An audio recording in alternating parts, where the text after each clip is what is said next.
So welcome back, my favorite YouTubers. Today, we're gonna be doing the upper receiver for the bufferless AR pistol build that we're doing in conjunction with my Civic Type R. For those of you that are new here, I decided I wanted to make a car channel and build a Civic Type R on that channel. And to kind of go with that build, I figured I would build an AR pistol to go with it, but not just any AR pistol. This one's going to be bufferless, which means we get to use this awesome lower receiver right here, which is a standard AR lower, but we have a FS 1913 brace that's foldable. Now, in last week's video, we went over this. So if this is your first time watching these videos, I will make sure to link that video in the video description so you can watch it at your leisure. But today I figured we would go over the upper receiver.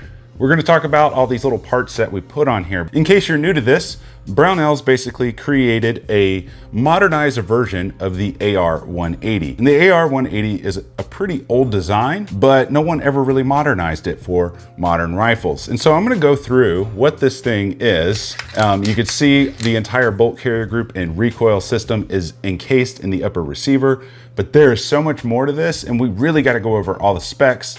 That way you guys can kind of understand what it's all about. So let's dive up close real quick. Let's go over the parts and stuff that I have on this upper receiver. I'll also throw links for every single thing that we're talking about in today's video. So if that's something you're interested in, follow the first link in the video description if you're watching this on YouTube. It takes you to a separate page where the build list will be located.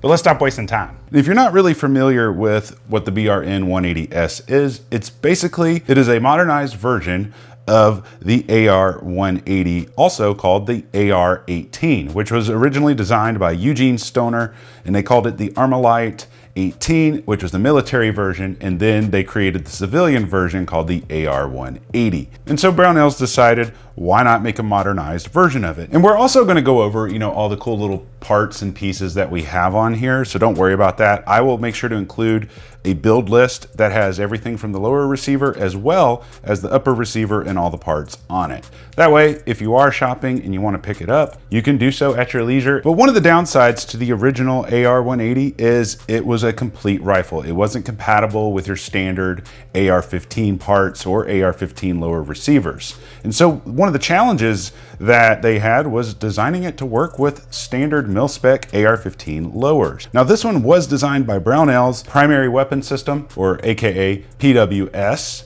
and FM product. For those of you who were around about a year or so ago, I tested the 9mm AR upper that was designed by FM products, and it was side charging, and it had a side charger along the left side of the handguard up here. It's really cool. I'll make sure to include a link to that video if you guys didn't see it, but that's what they kind of did with this, was they modernized it and they made it to adapt with AR-15 lowers. I think to truly appreciate this, we just got to take it apart so you can see the complexity that actually goes into this. Now, once you got those parts out, I think one of the coolest parts about this is the handguard system. So as you can see, it has an M-LOK system on it. If you notice along the top here, it has a continuous rail system. It doesn't have that little block right here. Aero Precision does that on their AR-15 uppers, and I've always liked that, but it's really nice to see someone else integrating that as well.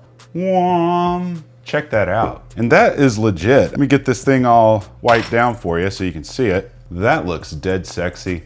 Just mates right up to the barrel. Now, I will tell you this, the first time you take this handguard off, it is gonna be one of the hardest things you've ever done in your life. When I went to take it off, I could not figure out what the heck was going on.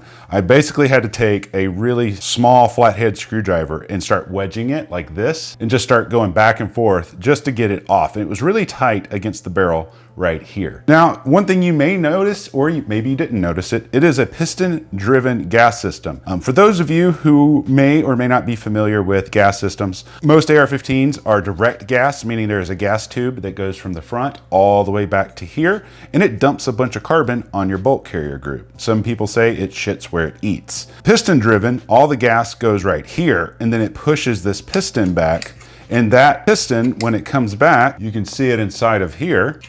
You see that little rod that comes into there, and that's what cycles our bolt carrier group. So you don't get all the dirt and grime on your bolt carrier group. Instead, all your dirt and grime is up here on your barrel and on your gas system. It's pretty cool how it works. Let me zoom you in. This little middle piece right here acts as an intermediate. So when this is cycling, it's not gonna come off the front nipple up here. And then right here, we have the return spring, and that's how that works. Now, at the time of recording this up close portion, I have fired it. When I recorded the part where I'm talking to you in the beginning and in the ending here, I hadn't shot it yet. So I'm not gonna tell you how it shoots because that's gonna be in a separate video. But you can see a lot of carbon buildup up here. And the reason that handguard has to be disassembled is because the gas system requires a little bit of maintenance and cleaning in order to maintain it. I may be wrong about this, but I'm assuming that this flathead right here is so you can tune the gas system. I could be wrong. Maybe it is, maybe it isn't. I couldn't find anything about that on their website, but I could be wrong. It has a very low profile gas block. On the front right here, we have a 3-prong flash hider. Has a cut in the top and a cut on each side over here. And then the bottom side is 100% covered.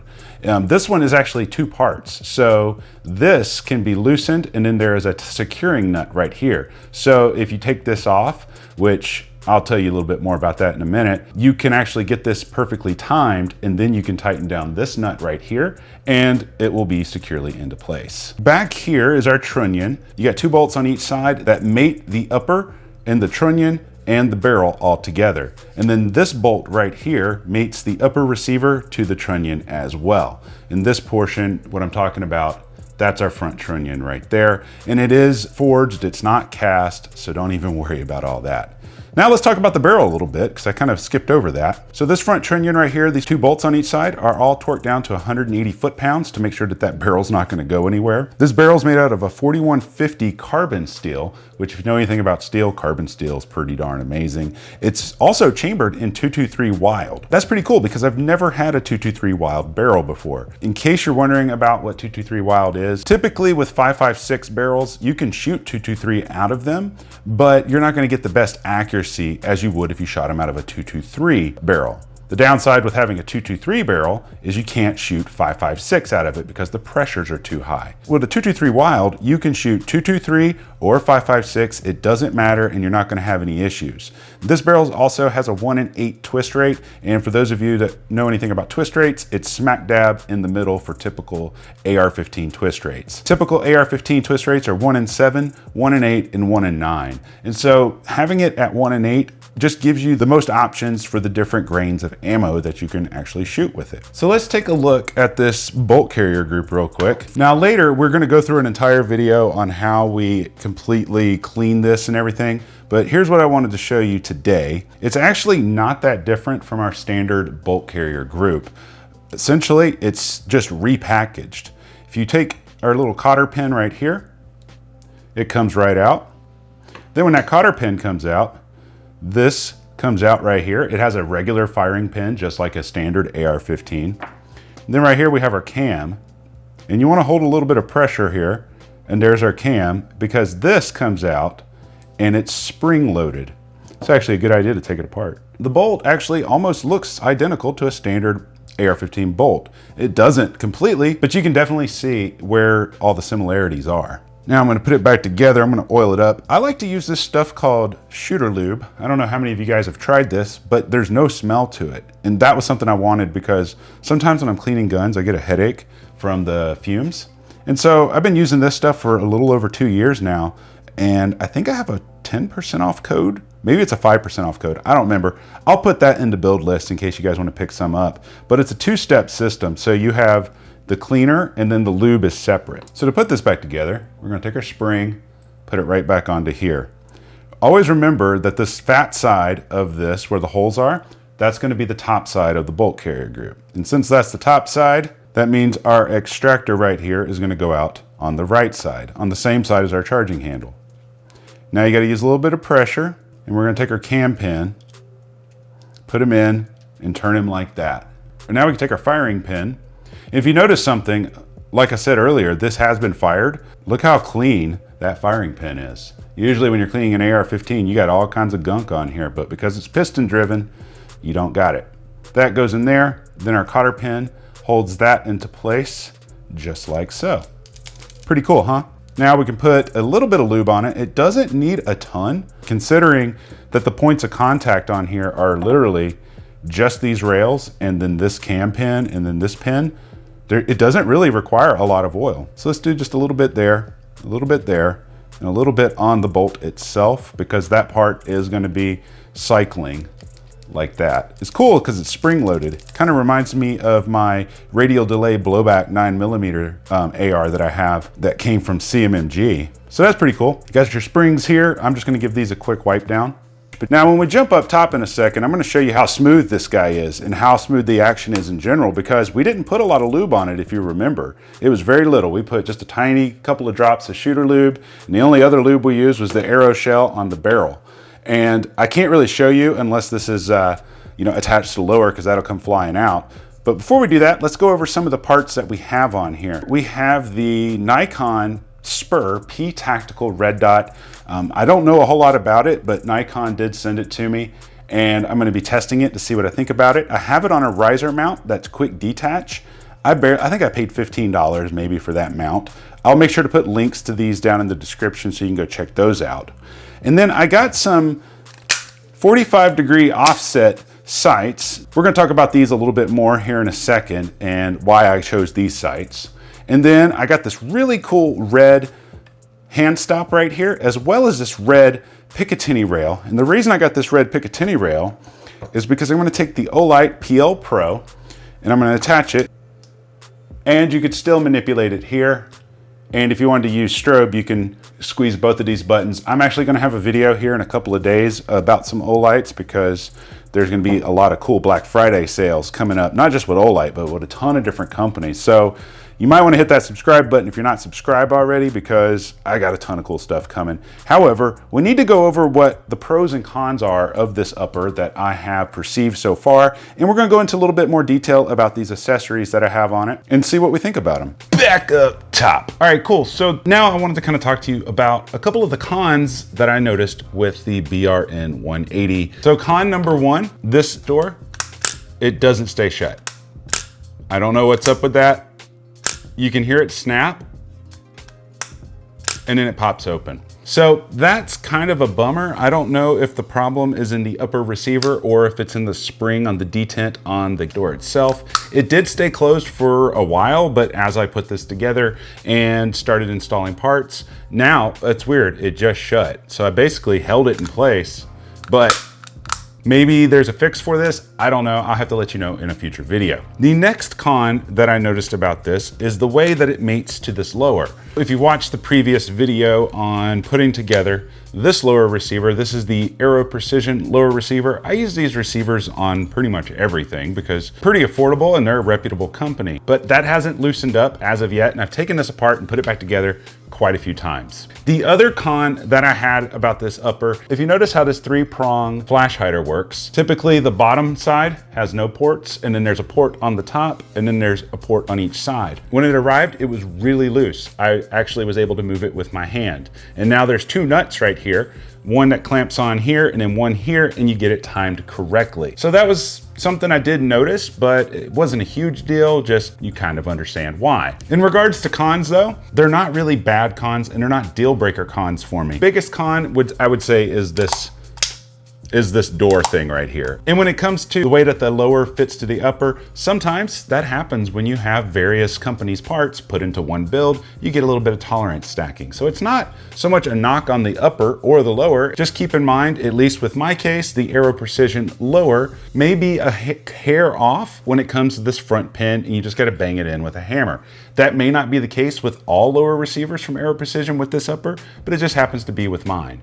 And then, you know, timing the flash hider isn't too bad. If yours is loose, just remember that you need an open port on the top and an open port on each side, and then the bottom side is flat, and then it's timed correctly. Now let's talk about some of the pros. A couple of the pros I love about this is, number one, this FS 1913 brace from SP Tactical is absolutely amazing. Like I showed you in a previous video, it stays in place, but if I wanted to deploy it, I can and it just pops out like that. Another thing I noticed is let's say I was in the low ready position, if I pop up real quick, it's right there in my shoulder right where I need it. It gives you pretty good distance between the receiver and wherever your shoulder's gonna be. It's a lot longer distance than, let's say, the other SB tactical braces that are for the AR-15. The other interesting thing about this that I noticed is action on this is like 20 times smoother than any other AR-15 that I've ever felt in my entire life. And like I mentioned up close, this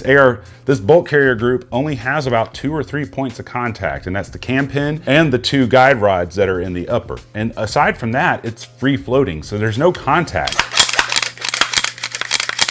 It's just really smooth, and it will really surprise you too. I'm really a big fan of side charging guns. I just like it so much better. So for example, whether you built this in a pistol or a rifle, it doesn't matter.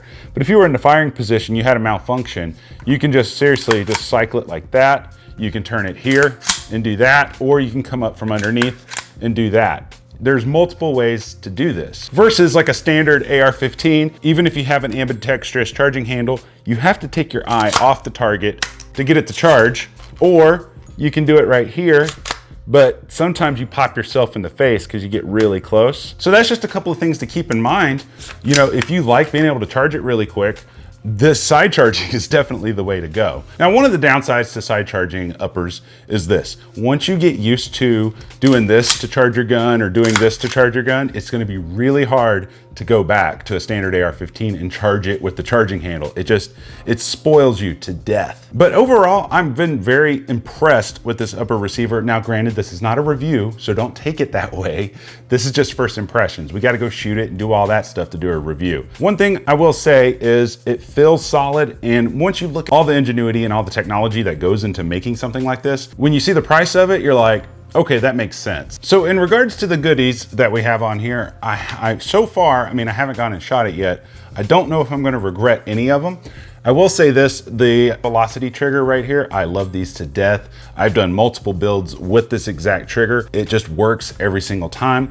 And they're not badly priced considering that you can interchange all these different trigger shoes on it. They just work 100% well, and they're locally made here in the Phoenix area.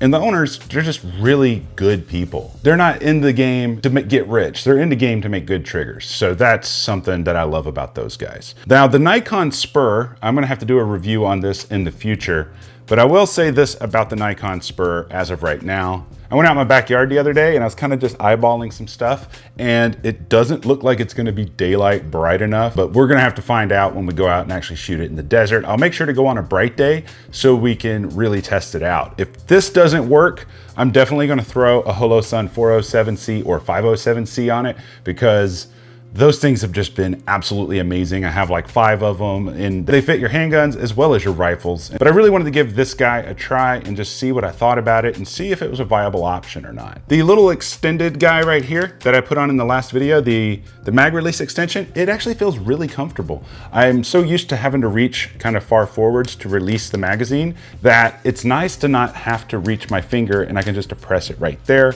These little flip up sights right here, like I was showing you up close, I wanted to go 45 degrees. I've never done 45-degree offset sights before, but the thought process was this. If I put regular flip-up sights on here, I would have to deploy them in order to use them if the red dot went down. Whereas this, I can keep them deployed, but when I'm shooting, I can just turn it like that and we're good to go.